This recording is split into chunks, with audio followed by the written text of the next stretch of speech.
Hello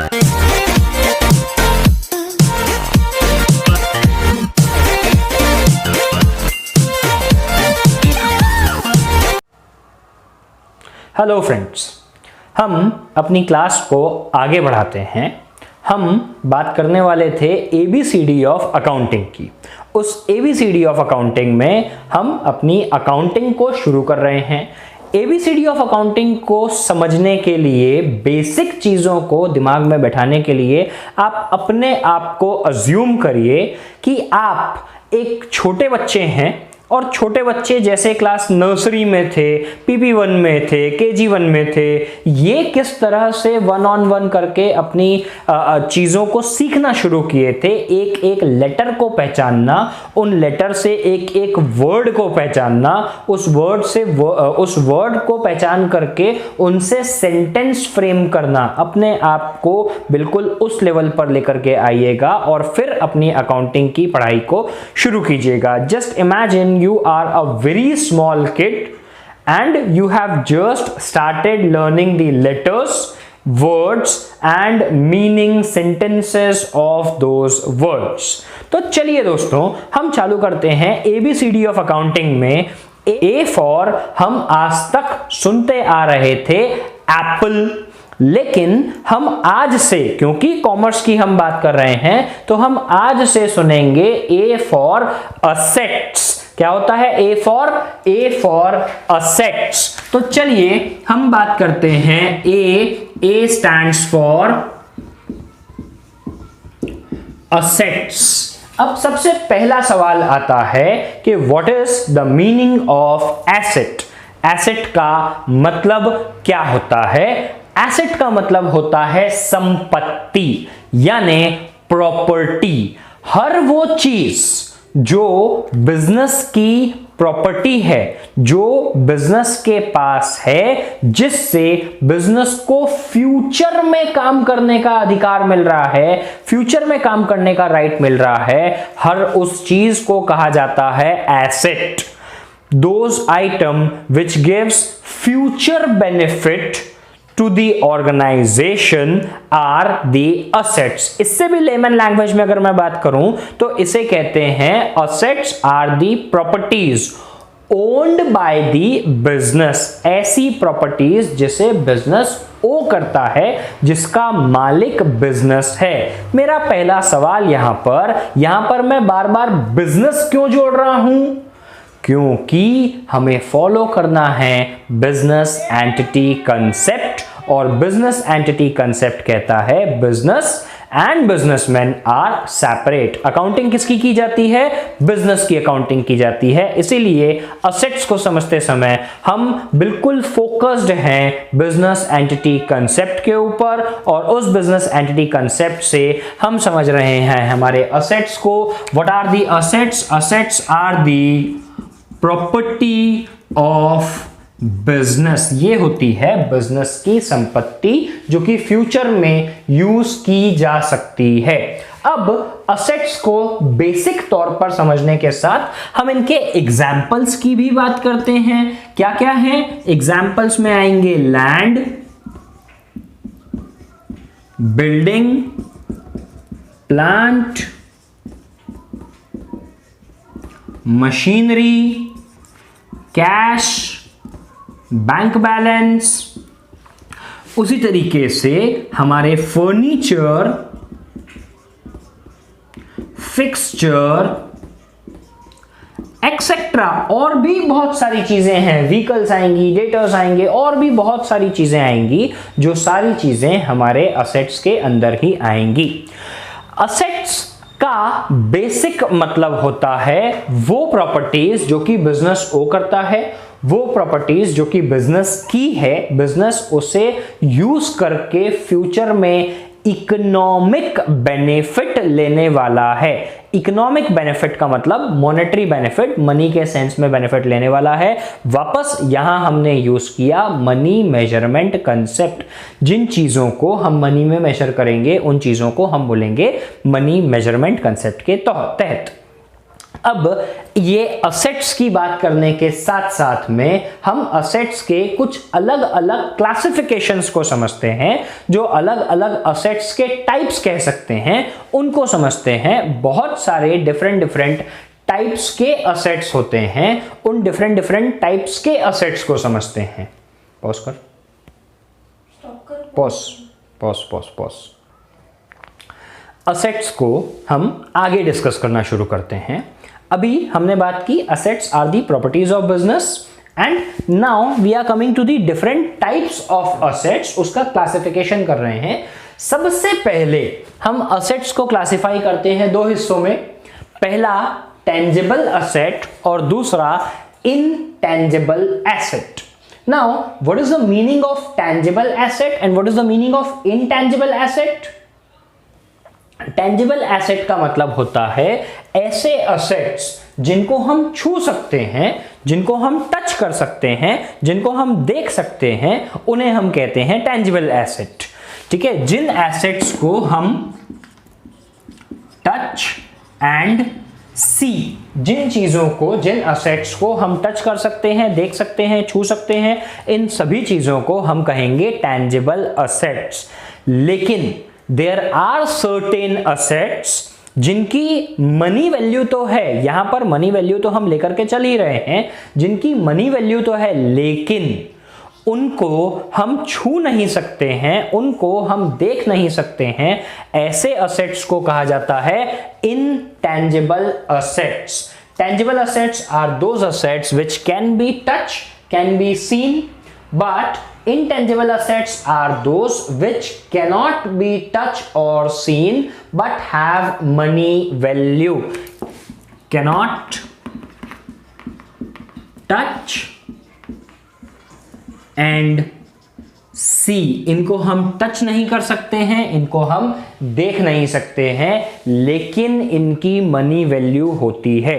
दोस्तों आगे चलते चलते हम सबसे पहले अब बात करने वाले हैं कुछ टेंजिबल असेट्स की। बहुत सारे टेंजिबल असेट्स होते हैं, लेकिन हमारे काम के 4 टेंजिबल असेट्स हैं जो हमें फ्रीक्वेंटली सबसे ज्यादा काम में आने वाले हैं। तो उस टेंजिबल असेट के बारे में हम सबसे पहले बात करने वाले हैं। अब टेंजिबल एसेट में पहली चीज हम जो बात कर रहे हैं, 4 असेट्स का मैं नाम ले रहा हूं। 4 असेट में पहला है कॉपीराइट, दूसरा है पेटेंट, तीसरा है ट्रेडमार्क और चौथा है goodwill. I repeat, copyright, patent, trademark and goodwill. Pause कर,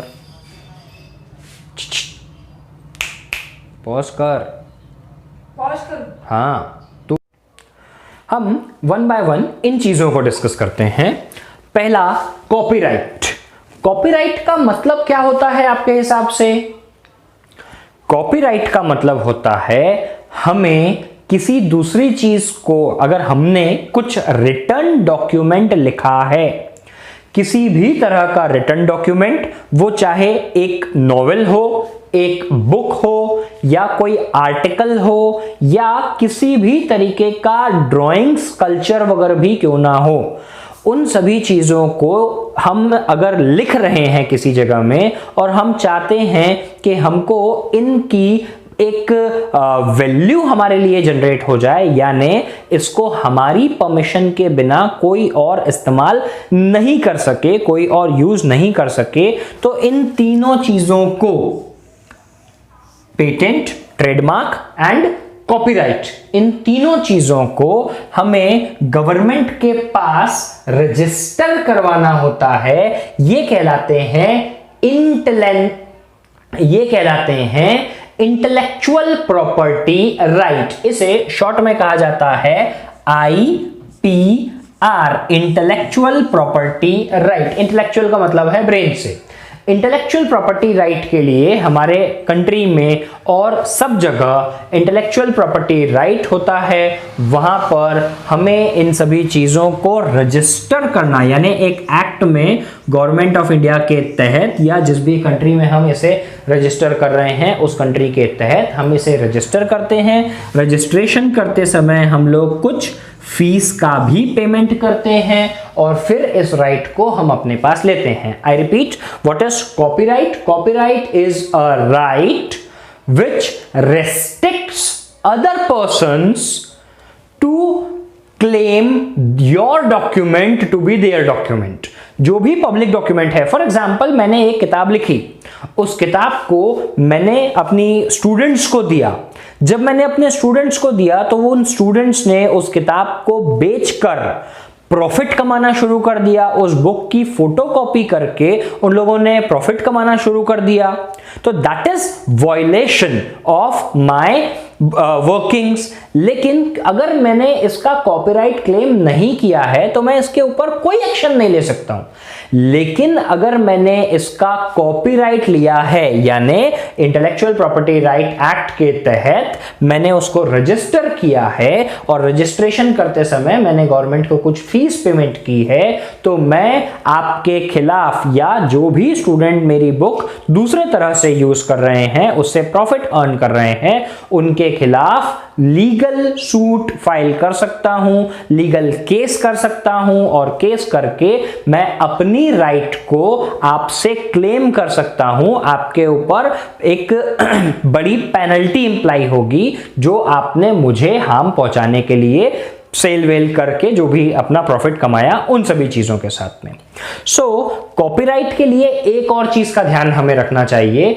जिस भी डॉक्यूमेंट पे कॉमनली हमको हमारी बुक में देखने को मिल जाएगा, हम एनसीईआरटी की बुक देखें या किसी भी प्राइवेट पब्लिशर की बुक देखें, स्टार्टिंग के जो पेजेस दिए हुए होते हैं जहां एक्नॉलेजमेंट, बुक के बारे में बेसिक चीजें, ये जो सारी चीजें दी हुई होती है, इन सभी जगहों में वहां हमें इंटेलेक्चुअल प्रॉपर्टी राइट के तहत कॉपीराइट किया हुआ कंटेंट भी मिल जाता है। आप बुक को पलटा करके देखेंगे तो आपको पेज स्टार्टिंग के समय में, स्टार्टिंग के पेजेस में ही आपको एक बड़ा सा पैराग्राफ लिखा हुआ मिलेगा और उस पैराग्राफ के बाजू में आपको ऐसा सी बना हुआ दिखेगा। ये जो सी बना हुआ हमें दिख रहा है, ये साइन है कि हमने कॉपीराइट लिया है। यदि हमने किसी चीज का कॉपीराइट ले लिया है तो उसके साथ हमें इस सी को लगाने का पावर भी मिल जाता है। इसे देख करके जो यूजर्स हैं वो समझ जाते हैं कि ये डॉक्यूमेंट या ये आर्टिकल या ये किताब कॉपीराइटेड है, इसको हम अपने फायदे के लिए यूज नहीं कर सकते हैं, अदरवाइज इस बुक का जो ओनर है वो हमारे ऊपर लीगल एक्शन ले सकता है। अब हम दूसरी चीजों पर आते हैं, that is trademark as well as patent. Trademark और पेटेंट में भी ये प्रोसेस कॉमन है। ट्रेडमार्क का मतलब क्या होता है? ट्रेडमार्क का मतलब होता है, सबसे पहली चीज, जब कभी भी किसी डॉक्यूमेंट के साथ ट्रेडमार्क होता है तो जनरली, नॉट कंपल्सरी, जनरली हमें एक छोटा सा ऐसा TM लिखा हुआ दिखता है। This is representation of trademark, इसे हम कहते हैं ट्रेडमार्क का साइन। अब ट्रेडमार्क होता क्या है?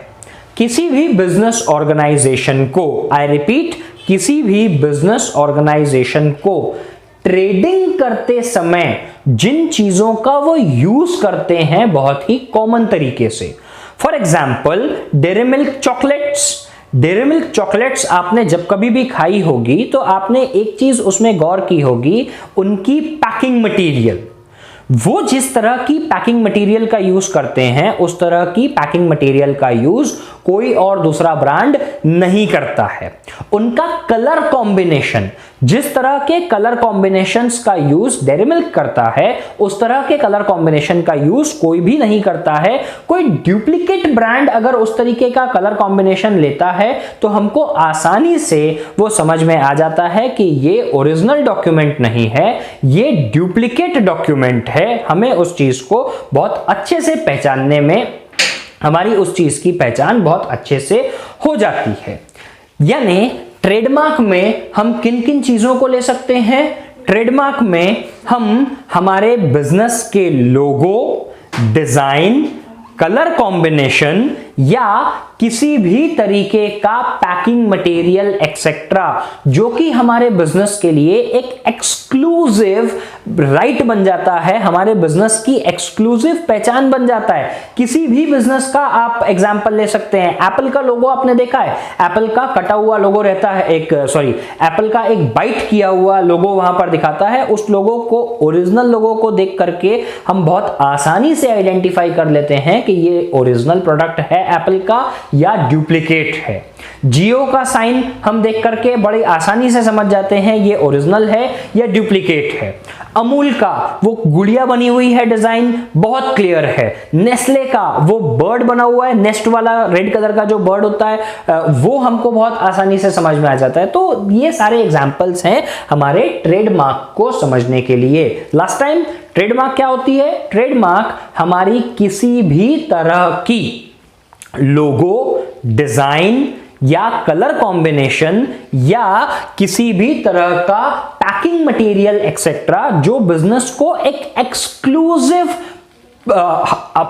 हमको अलग से एक एक्सक्लूसिव कंटेंट दे देता है या एक्सक्लूसिव हमको हमारे बिजनेस को ट्रेड करने के लिए पहचान दे देता है, उसे हम कहते हैं ट्रेडमार्क। अब ट्रेडमार्क के बाद में अगले पॉइंट पर हम आते हैं विच इज पेटेंट। पेटेंट भी एक तरीके का इंटेलेक्चुअल प्रॉपर्टी राइट ही है। पेटेंट को समझने के लिए यदि हम बहुत ही सरल भाषा की बात करें, यदि लेमन लैंग्वेज में हम पेटेंट को समझें तो पेटेंट क्या होती है? Intellectual property right. इसका भी हमें रजिस्ट्रेशन करना होता है कंसर्न डिपार्टमेंट, कंसर्न एक्ट में, और इसकी भी हमें फीस पेमेंट करनी होती है, तब हमारे पास ये राइट आता है। पेटेंट किन चीजों का लिया जाता है? पेटेंट लेते समय हमको ध्यान रखना होता है कि हम जब किसी भी प्रोसेस का, हम किसी भी फॉर्मूला का, किसी भी तरीके के फॉर्म्यूलेशन का हम पेटेंट ले सकते हैं। फॉर एग्जाम्पल, मेरा पढ़ाने का एक अलग टेक्निक है, तो मैं चाहूं तो अपने पढ़ाने की उस टेक्निक को पेटेंट करवा सकता हूं, जिससे मुझे समझ में आ जाएगा कि ये पेटेंट किस किस तरीके से हम वर्किंग में ला सकते हैं, या उस पढ़ाने के तरीके को मैंने बिल्कुल फिक्स कर दिया कि इस तरीके के मेरे तरीके के अलावा मेरे तरीके से कोई और दूसरा व्यक्ति पढ़ा ही नहीं सकता है। उससे बेस्ट एग्जांपल हम लेते हैं डोमिनोज का pizza.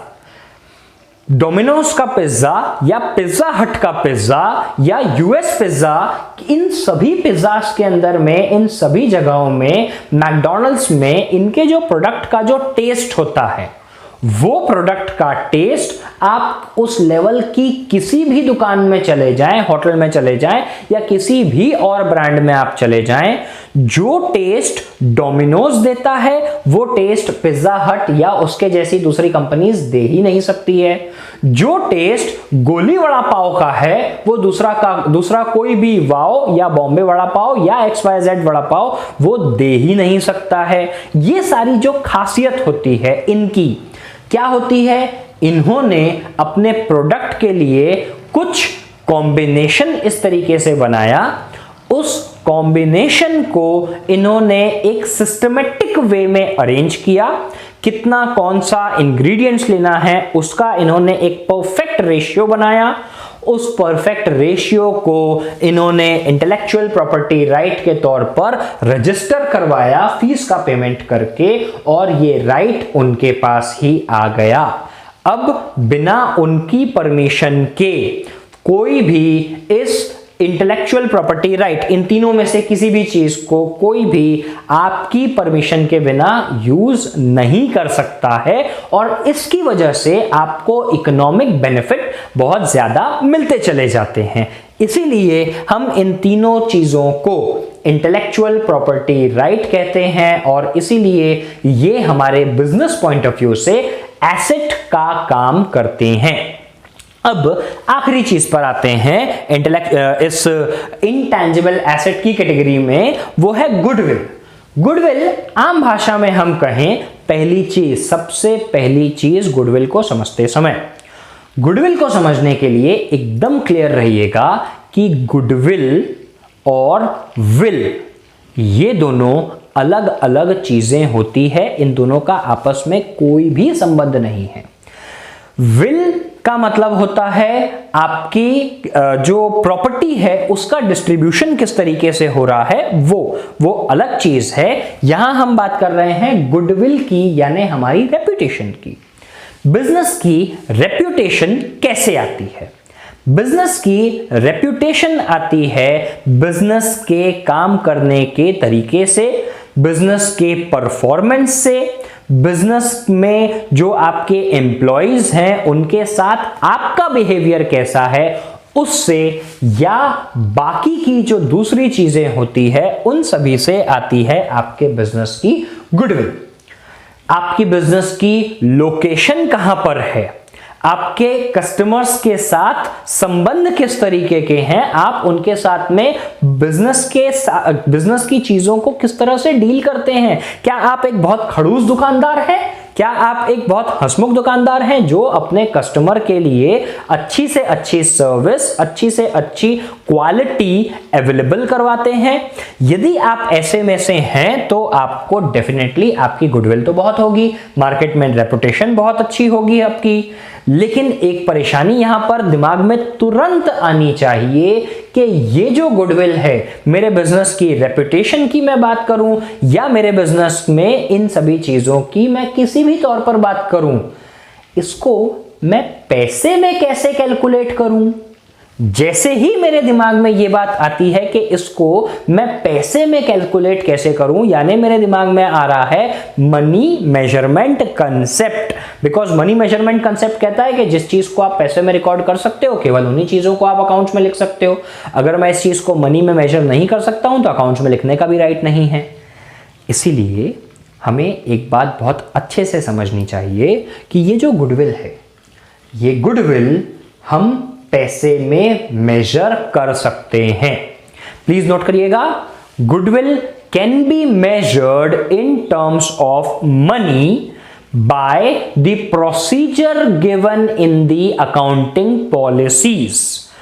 How to calculate the value of goodwill is already given in the process of accounting. In those process of accounting, it is very clearly given कि goodwill का valuation किस तरह से होगा, goodwill की working किस तरह से होगी, वगैरह वगैरह सारी चीजें आपको गुडविल की अकाउंटिंग में ऑलरेडी बहुत अच्छे से दी हुई हैं। गुडविल की जो वैल्यूएशन है या गुडविल की जो अकाउंटिंग करने का जो प्रोसेस है, ये आप क्लास 12th की पार्टनरशिप में बहुत आसान तरीके से सीखते हैं। असेट्स में हम आगे चलते हैं। अभी हमने बात की इसके पहले इनटैंजिबल असेट्स के बारे में।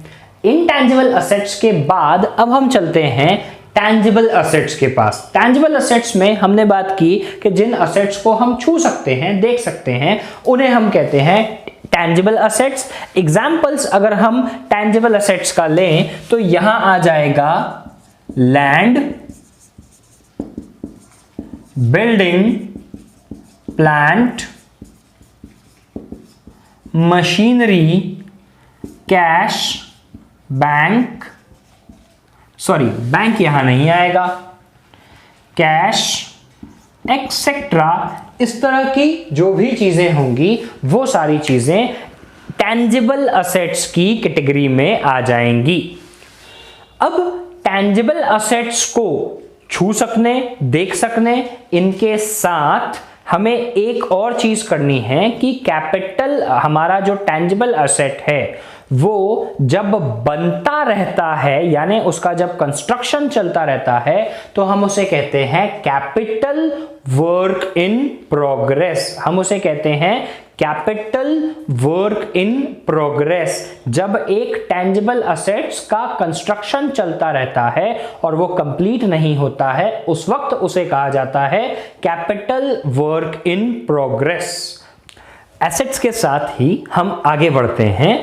अभी हमने पहले देखा टैंजिबल और इनटैंजिबल असेट्स को, अब हम देख रहे हैं हमारे fixed assets and current assets को। असेट्स को बहुत सारे अलग अलग हिस्सों में डिस्ट्रीब्यूट किया हुआ है। इनमें से जो कॉमन, जो सबसे ज्यादा हमें यूज आने वाले हैं, हम उन चीजों की बात अभी फिलहाल यहां पर कर रहे हैं।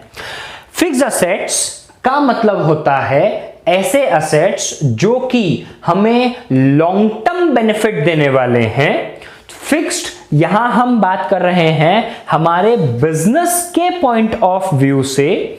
बिजनेस में ऐसे असेट्स जो कि लॉन्ग टर्म के लिए फिक्स होते हैं, ऐसी कौन सी चीजें होती है जो कि लॉन्ग टर्म के लिए, अगर हमने बिजनेस में एक बार उन चीजों को खरीद लिया, उन प्रॉपर्टीज को अगर हमने एक बार खरीद लिया तो वो बार बार चेंज नहीं होंगी। हमारा लैंड, हमारी बिल्डिंग, हमारे plant, machineries, furnitures, fixtures, vehicles, इस तरीके की जितनी भी चीजें होती है जो कि बहुत सारा पैसा इन्वेस्टमेंट करने के बाद, बहुत सारा पैसा लगाने के बाद हमारे पास आता है, इन सभी चीजों को हम कहते हैं फिक्स्ड असेट्स।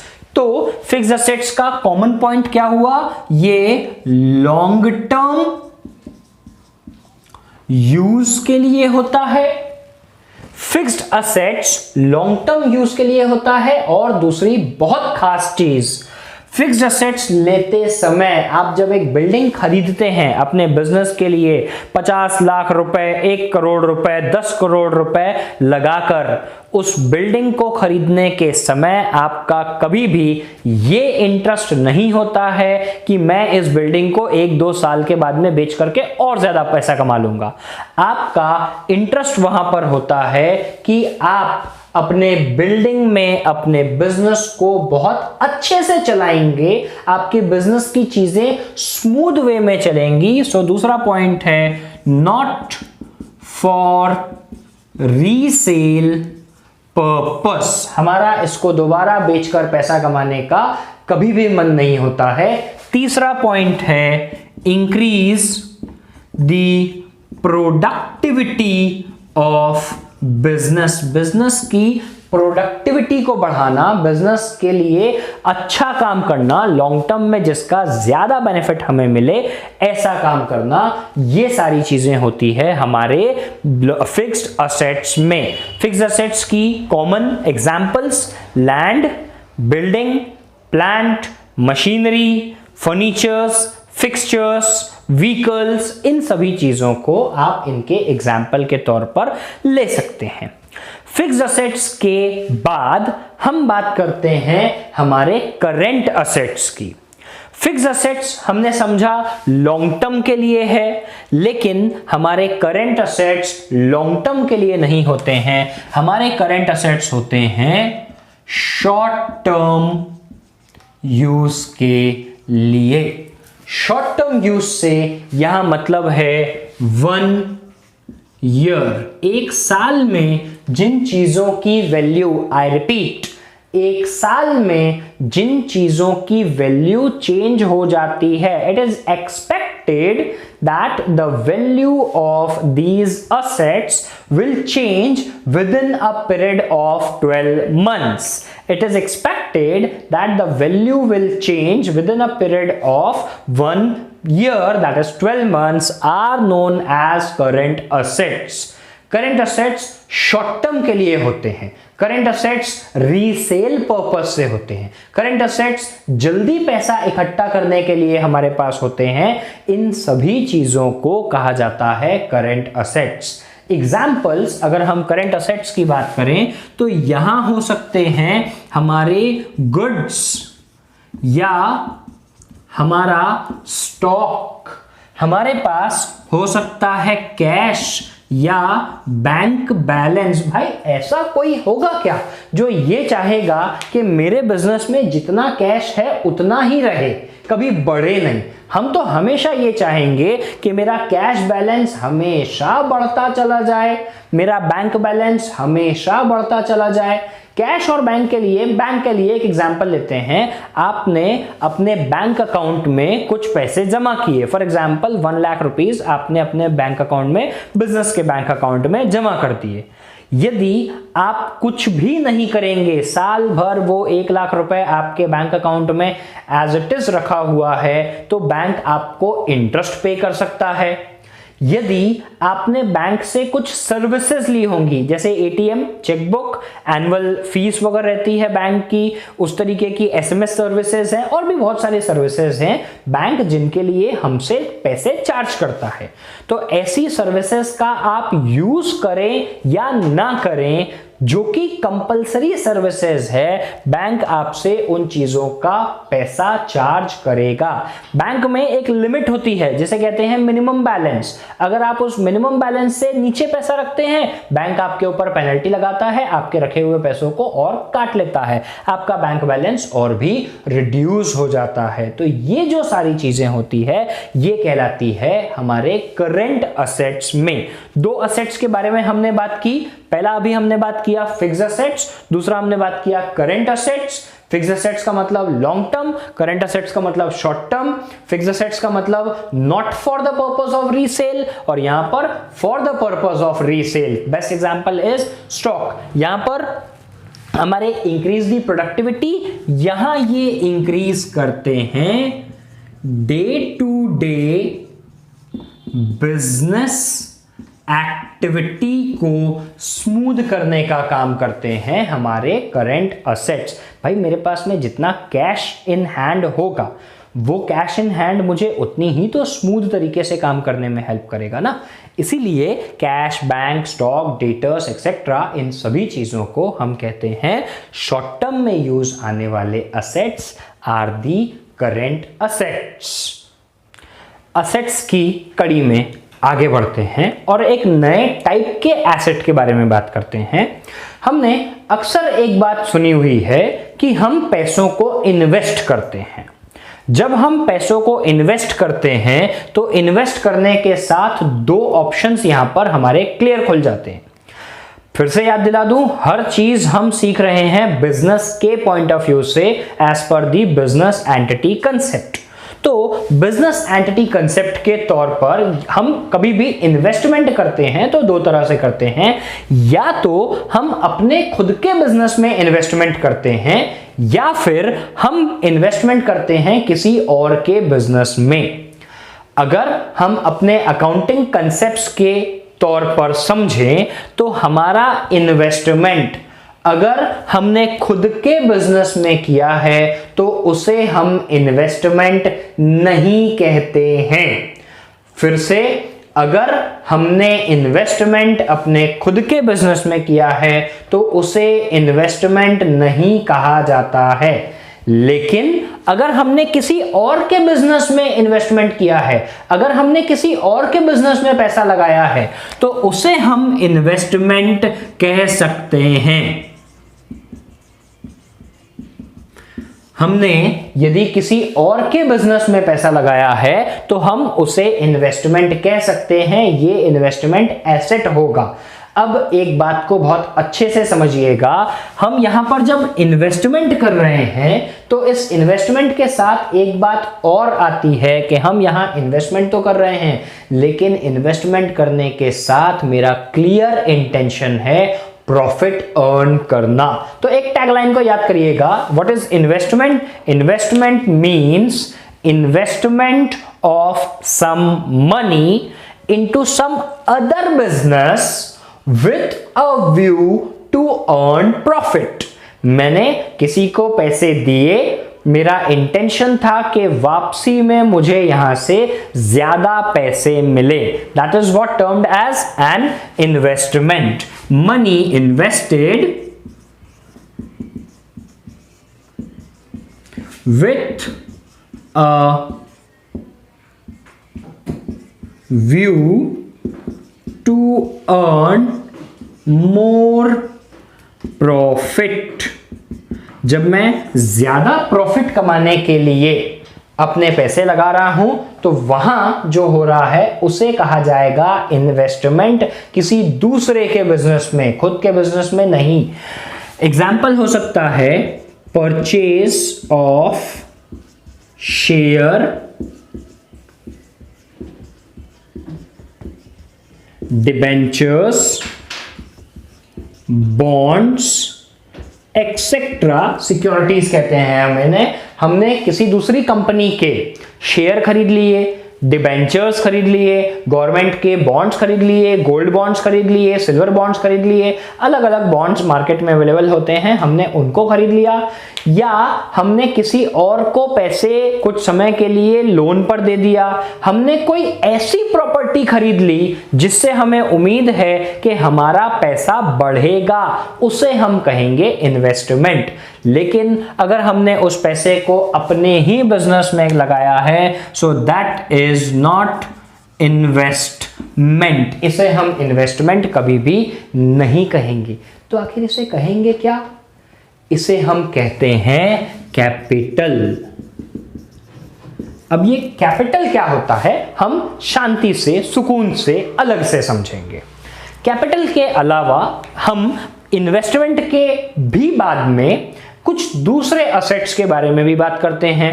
इनके अलावा भी कुछ दूसरे असेट्स होते हैं, जैसे एक कैटेगरी होती है वेस्टिंग असेट्स, एक कैटेगरी होती है फिक्टिशियस असेट्स, और भी बहुत सारी कैटेगरीज होती है जिनको जरूरत के समय साथ में 1 to 1 आप टॉपिक के साथ में आगे सीखते चले जाएंगे तो वो आपको ज्यादा बेटर अंडरस्टैंडिंग दिलाएगा।